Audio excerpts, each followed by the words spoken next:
A respeito da sustentabilidade, que nós pegamos um tecido X, cortamos o tamanho diferenciado, sobrou, vai fazendo coisas. Esse daqui é um dos exemplos.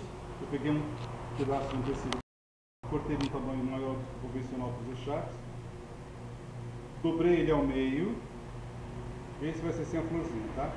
Dobrei ele ao meio, eu tenho a dobra e as duas pontas. Vou dar um nó, o menor nó possível, porque aqui vai ser uma cava de uma manga. Ok? Faço um braço.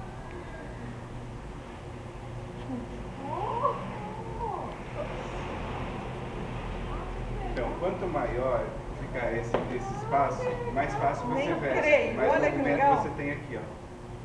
Então o nó tem que ser bem pequeno mesmo. E aí ela foi ali pro clube de campo com esse lenço na bolsa.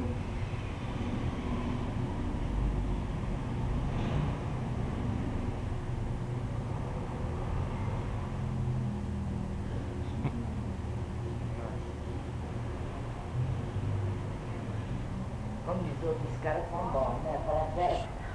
Ai, não creio, dá licença. Olha as costas. Olha as costas como é que tá.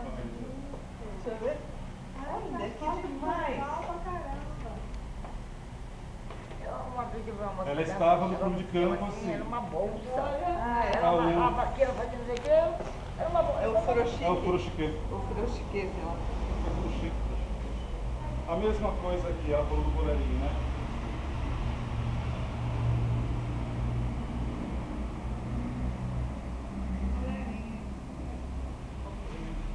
Olha que bonitinho, né? Que demais. Da mesma forma, você está indo para uma piscina, você pode vestir